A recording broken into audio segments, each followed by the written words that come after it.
بسم اللہ الرحمن الرحیم۔ السلام علیکم معزز ناظرین، آپ سے ایک چھوٹی سی ریکویسٹ ہے کہ ویڈیو کو ضرور اینڈ تک دیکھیں۔ ہم اتنی محنت سے آپ کے لیے ایسے اسپیشل سٹوریز بناتے ہیں اور چینل کو ضرور سبسکرائب کیجیے گا، شکریہ۔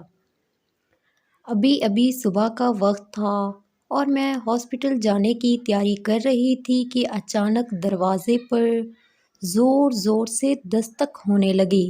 صبح کون آ گیا اور گھنٹی ہونے کے باوجود دروازہ پیٹ رہا ہے۔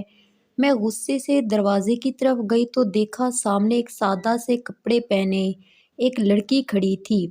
اس کی آنکھیں دیکھنے کے بعد ایسا لگ رہا تھا جیسے وہ بہت زیادہ روئی ہو۔ میں نے پوچھا، آپ کون ہیں؟ اتنی صبح مجھ سے کیا کام ہے؟ اس لڑکی نے دھیرے سے کہا، مجھے ظفر جی سے ملنا ہے۔ اس پر میں نے اس سے کہا، لیکن وہ تو اب یہاں نہیں رہتے، 1 ماہ پہلے ہی مجھے یہ گھر بیچ کر چلے گئے ہیں۔ لڑکی نے پوچھا، چلے گئے؟ کہاں چلے گئے؟ وہ تو یہ گھر بیچ کر اپنے بیٹے کے ساتھ اپنی بہو کے پاس امریکہ چلے گئے۔ یہ سن کر وہ لڑکی زور سے رونے لگی۔ وہ اتنی روئی کہ چکر کھا کر گرنے لگی۔ میں نے اسے سہارا دیا اور اسے گھر کے اندر لے جا کر صوفے پر بٹھایا۔ اس کے آنسو تھمنے کا نام ہی نہیں لے رہے تھے، وہ سکیاں بھر کر روئی جا رہی تھی۔ میں نے اسے پانی پلایا اور چپ کروایا اور پوچھا، ہوا کیا ہے؟ تم اتنا کیوں رو رہی ہو؟ تم مجھے بتاؤ گی؟ لڑکی نے اپنے دوپٹے کے پلو سے آنسو صاف کیے اور کہنے لگی، میرا نام حمیرہ ہے۔ میں اور میری ماں ظفر جی کے گھر یہیں رہتے تھے۔ میری ماں ظفر جی کے یہاں پچھلے 30 سالوں سے کھانا بنانے اور ان کے بیٹے جمیل کو سنبھالنے کا کام کرتی تھی، کیونکہ جمیل کی ماما پاپا دونوں ہی نوکری کرتے تھے۔ ہم یہاں اوپر والے کمرے میں رہتے تھے۔ وہ لوگ بہت اچھے تھے، ہم کو چھت کے ساتھ 3 وقت کا کھانا اور کچھ روپے مل جاتے تھے۔ میں اور ان کا بیٹا دونوں ہی ہم عمر تھے۔ وہ اسی شہر کے بڑے اسکول میں پڑھنے جاتا اور میں ایک چھوٹے سرکاری اسکول میں۔ سب کچھ بہت اچھا چل رہا تھا۔ دیکھتے دیکھتے میں نے میٹرک کے امتحان بھی پاس کر لیے اور کالج میں آ گئی، پر اب اماں تھوڑی سی کمزور ہو گئی تھی۔ وہ پہلے جتنا کام اب نہیں کر پاتی تھی، اس لیے میں ماں کے کاموں میں ہاتھ بٹانے لگی اور اس وجہ سے میری پڑھائی بھی چھوٹ گئی۔ اور ایک دن میری ماں کی طبیعت بگڑ گئی اور وہ وفات پا گئی۔ میرے اوپر تو جیسے مصیبتوں کا پہاڑ ہی ٹوٹ گیا تھا۔ اب کیا کروں گی؟ کہاں جاؤں گی؟ رشتہ داروں میں صرف ایک بس مامی ہی ہے، اور میری مامی میری ماں اور مجھے پہلے ہی پسند نہیں کرتی تھی۔ میں نے علیزے آنٹی سے پوچھا، کیا میں یہاں رہ سکتی ہوں؟ اس نے کہا، ٹھیک ہے، ویسے بھی اس عمر میں مجھ سے یہ کام نہیں ہوں گے۔ مجھے بھی کسی کی ضرورت ہوگی تو کسی اور کو رکھنے سے اچھا ہے میں تم کو ہی یہاں رہنے دوں۔ علیزہ آنٹی بہت اچھی تھی۔ کچھ سالوں بعد جمیل کی پڑھائی مکمل ہو گئی اور وہ نوکری کرنے امریکہ چلا گیا۔ اب بس ہم گھر میں 3 ہی لوگ تھے۔ مجھے رہائش کے ساتھ پیسے اور کھانا بھی مل رہا تھا۔ میں نے اب اپنی پڑھائی پوری کرنے کے بارے میں سوچا۔ خالی وقت میں پڑھائی کرتی 3 سال گزر گئے۔ اس دوران جمیل امریکہ سے صرف 3 بار ہی گھر آیا، مگر ایک بار جمیل کو امریکہ سے آئے 1.5 مہینہ ہو گیا اور وہ واپس نہیں گیا۔ تب ایک دن اچانک ہی علیزہ آنٹی نے مجھ سے پوچھا، حمیرہ کیا تم جمیل سے شادی کرو گی؟ ان کے سوال سے میں حیران ہو گئی۔ میں نے کہا، آنٹی ایسا کیسے ممکن ہے؟ میں اتنی پڑھی لکھی نہیں اور آپ کے گھر میں کام کرتی ہوں۔ اس پر علیزہ آنٹی نے مجھے کہا، جمیل کے لیے ایک سمجھدار لڑکی چاہیے جو اس گھر کو سنبھالے، جمیل کا دھیان رکھ سکے، اس لیے مجھے تم سے اچھا کوئی نہیں لگا۔ اور کہنے لگی، کوئی جلدی نہیں؟ سوچ کر بتا دینا۔ میرے لیے فیصلہ لینا بہت مشکل تھا، کیونکہ ان کی اس بات نے مجھے حیران کر دیا تھا، پر میں آنٹی اور جمیل کو بچپن سے جانتی تھی، اس لیے میں نے ہاں کر دی، کیونکہ میرے لیے یہ خواب سے کم نہ تھا۔ میرے اور جمیل کی شادی کا دن طے ہو گیا۔ علیزہ آنٹی نے کہا، شادی میں صرف گھر کے لوگ ہی ہوں گے اور نکاح سادگی سے کیا جائے گا، کیونکہ وہ نہیں چاہتی تھی کہ کوئی بھی کہے نوکرانی کو بہو بنا رہی ہے۔ جس سے کسی کا بھی دل دکھے۔ دیکھتے ہی دیکھتے شادی کا دن آ گیا۔ آخر کار میں جمیل کی بیوی اور اس گھر کی بہو بن گئی۔ سب خواب ہی لگ رہا تھا، میں بہت خوش تھی، سب میرا دھیان رکھتے تھے۔ جمیل بھی مجھے کسی چیز کی کمی محسوس نہیں ہونے دیتا، پر بس ایک عجیب سی بات تھی جو مجھے پریشان کر رہی تھی کہ شادی کے بعد سے جمیل اور علیزہ آنٹی دونوں ہی کو بچہ جلدی چاہیے تھا، اور میں شادی کے 1 مہینے بعد ہی حاملہ ہو گئی۔ سب بہت دھیان رکھتے تھے۔ جمیل اس دوران 2-3 بار امریکہ بھی گیا۔ میرا بیٹا پیدا ہوا، میں بہت خوش تھی، پر گھر میں سب کا رویہ بدلنے لگا تھا۔ جمیل اب مجھ سے سیدھے منہ بات نہیں کرتا، روز لڑائی کرتا، اور جمیل کا موڈ خراب دیکھ کر علیزہ آنٹی بھی مجھے بات بات پہ کھری کھوٹی سنا دیتی تھی۔ ایسے ہی 7 مہینے گزر گئے۔ پھر ایک دن اچانک سے جمیل نے مجھے کہا کہ حمیرہ، میں اب تمہارے ساتھ نہیں رہ سکتا، تم اب اس گھر سے چلی جاؤ۔ مجھے سمجھ نہیں آ رہا تھا کہ کیا ہو رہا ہے۔ علیزہ آنٹی نے بھی کچھ نہیں کہا۔ ان لوگوں نے مجھے دھکے دے کر گھر سے نکال دیا، اور میرا بچہ بھی مجھ سے چھین لیا، کیونکہ میں خود کو پال نہیں سکتی تھی۔ بس ویسے بھی غریب کی سنتا کون ہے۔ اب میرے پاس گاؤں جانے کے علاوہ کوئی اور راستہ نہیں بچا تھا، اس لیے میں دل پر پتھر رکھ کر اپنے بیٹے کو چھوڑ کر گاؤں ماما مامی کے پاس چلی گئی۔ گاؤں میں بھی مامی نے بہت باتیں سنائی اور کہا کچھ دنوں میں اپنے لیے کوئی اور ٹھکانہ ڈھونڈ لو۔ میں اپنے بچے کے بنا نہیں رہ سکتی تھی، اس کی یاد بار بار مجھے ستاتی۔ وہ اپنی ماں کے بغیر کیسے رہے گا، یہ سوچ کر میں بہت بے چین ہوتی۔ اسی لیے سوچا ایک بار جمیل سے بات کر لوں، مجھے اپنی بیوی کے روپ میں نہ صحیح پر ایک نوکرانی کی طرح اس گھر میں رکھ کر بچے کی پرورش تو کرنے دے، جس سے میں اپنے بچے کے پاس رہ سکوں گی۔ بس اسی لیے میں یہاں جمیل سے ملنے آئی تھی۔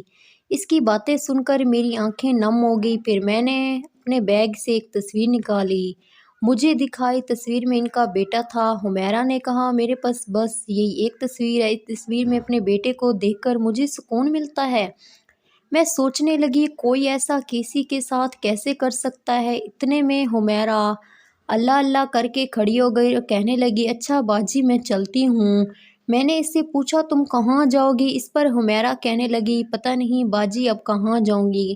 میں نے کچھ سوچا اور اسے کہنے لگی ویسے میں ایک ڈاکٹر ہوں اور میں گھر کو زیادہ وقت نہیں دے پاتی، اس لیے مجھے کوئی گھر کی دیکھ بھال کرنے والا اور کھانا بنانے والا چاہیے، کیا تم میرا یہ کام کرو گی؟ حمیرہ نے مجھے شکریہ کہتے ہوئے کام کے لیے ہاں کر دی۔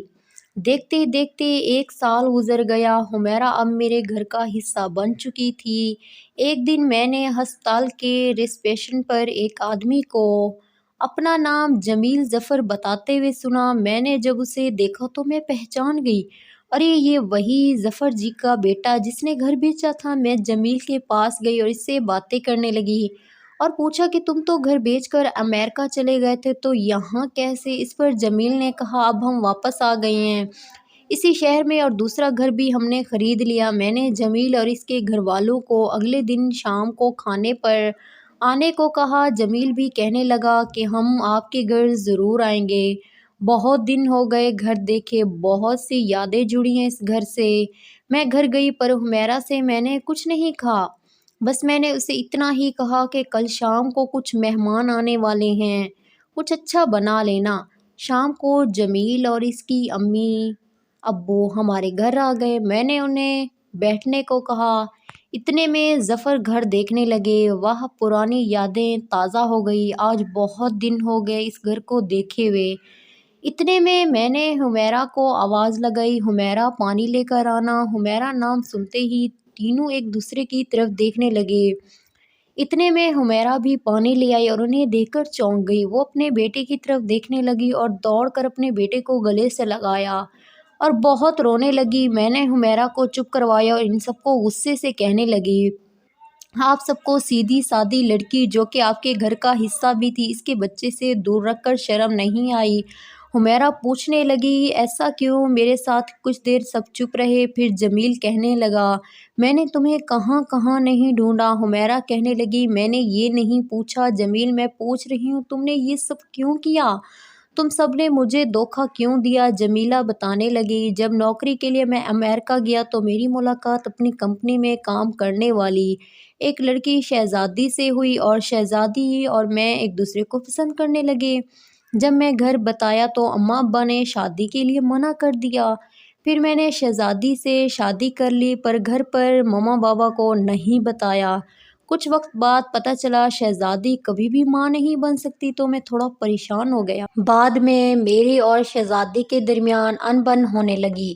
ہم نے ایک دوسرے کو چھوڑنے کا فیصلہ کیا، مگر اس نے ابھی طلاق نہیں دی تھی۔ جب میں گھر آیا تو میرے یہاں آنے کے بعد میں بہت کم سا رہتا تھا، کیونکہ میں گھر پہ یہ ساری بات نہیں بتا پا رہا تھا۔ پھر ایک دن ممی پاپا نے مجھے بہت سمجھایا اور شادی تم سے کرنے کو کہا۔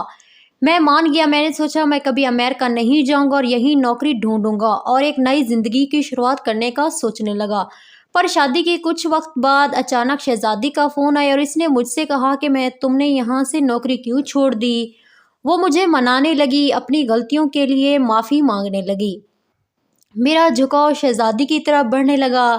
اسی لیے ہمارے بیٹے کے پیدا ہونے کے بعد چھوٹی چھوٹی باتوں پر تم سے جھگڑا کرنے لگا۔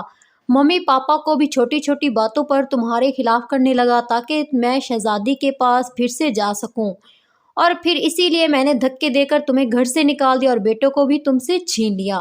میں نے سوچا مجھے اور شہزادی کو بچہ بھی مل جائے گا، پھر میں ممی اور پاپا بچے کو لے کر امریکہ چلا جاؤں گا۔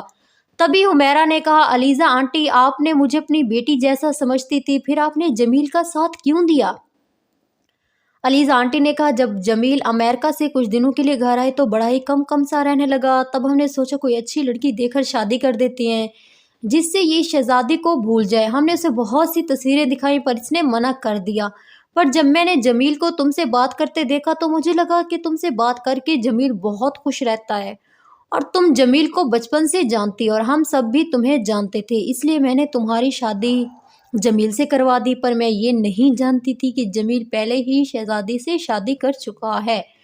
پر بچے کے پیدا ہونے کے کچھ دنوں بعد جمیل پریشان رہنے لگا تھا۔ فون پر باتیں بھی کرتے سنا کہ وہ کہہ رہا تھا میں کچھ دنوں میں امریکہ آ جاؤں گا۔ مجھے تب کچھ شک ہوا۔ پھر میرے اور تمہارے انکل جی کے لاکھ پوچھنے کے بعد جمیل نے ہمیں بتایا کہ وہ شہزادی سے پہلے ہی شادی کر چکا تھا اور وہ واپس اب شہزادی کے پاس بچے کو لے کر امریکہ جانا چاہتا ہے۔ شہزادی یہ ساری باتیں جانتی تھی۔ ہم نے جمیل کو بہت سمجھایا پر وہ نہیں مانا، اور اس نے ہم سے کہا کہ طلاق کے بعد وہ بچے کو لے کر امریکہ چلے جائے گا اور کبھی واپس نہیں آئے گا، اور ہمیں بھی اپنے ساتھ چلنے کو کہا۔ وہ تو تمہیں طلاق دینا چاہتا تھا، پر ہم نے اسے تمہیں طلاق دینے سے منع کر دیا۔ پھر ہم نے بہت سوچا کہ ہم اپنے بیٹے اور پوتے کے بنا کیسے رہیں گے، اس لیے ہم نے نہ چاہتے ہوئے بھی جمیل کا ساتھ دیا اور اس کے ساتھ امریکہ چلے گئے۔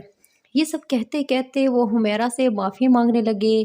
تبھی مجھے کچھ شک ہوا اور میں نے پوچھا، آپ سب امریکہ سے واپس کیوں آئے ہو اور شہزادی کہاں ہے اور جمیل حمیرہ کو کیوں ڈھونڈ رہا تھا؟ جمیل نے کہا، جب ہم گئے تو شہزادی کے گھر پر ہی رہنے لگے۔ کچھ دن تو سب کچھ اچھا چلا، پھر ماما بابا اور میرے بچے کے لیے اس کا رویہ بدلنے لگا تھا اور وہ کہنے لگی کہ ان سب کے ساتھ وہ نہیں رہنا چاہتا، اب انہیں وہ نہیں جھیل سکتی۔ شہزادی اب گھر پر دوستوں کے ساتھ پارٹی کرنے لگی تھی، اسے ہم سب سے اب کوئی مطلب نہیں تھا۔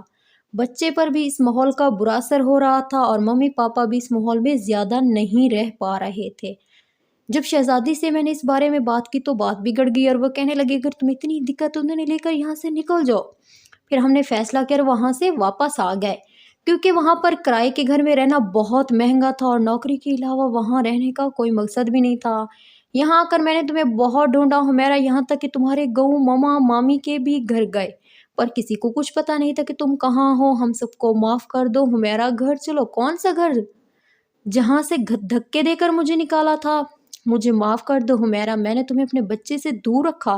حمیرہ چپ ہو گئی۔ تب میں نے حمیرہ میں تمہیں اپنے بچے کے لیے تڑپتے ہوئے دیکھا۔ میں نے اس سے کہا، اسے ماں باپ دونوں کی ضرورت ہے، چلی جاؤ۔ کچھ دیر سوچنے کے بعد حمیرہ کہنے لگی، میں بیوی یا ایک بہو کی حیثیت سے وہاں نہیں جاؤں گی، میں بس اپنے بیٹے کے لیے جاؤں گی اور ایک ماں کا فرض نبھانے جاؤں گی۔ اگر آپ سب کو یہ منظور ہے تو میں پھر چلنے کے لیے تیار ہوں۔ ظفر جی کہنے لگے، بیٹا ہم نے بہت بڑی غلطی کی ہے، معاف کر دو، تم جیسا چاہو گی ویسا ہی ہوگا۔ بس تم ہمارے ساتھ چلو۔ میری آنکھوں میں آنسو آ گئے اور میں نے حمیرہ سے کہا جاؤ حمیرہ اپنے بیٹے کے ساتھ، اور یہ بھی تمہارا ہی گھر ہے، جب دل چاہے آ جانا، اسے اپنا گھر ہی سمجھو۔ اس طرح کی مزید اچھی کہانیاں دیکھنے کے لیے ہمارے چینل کو ضرور سبسکرائب کیجیے گا۔ شکریہ۔ دوسری ویڈیو تک کے لیے اللہ حافظ۔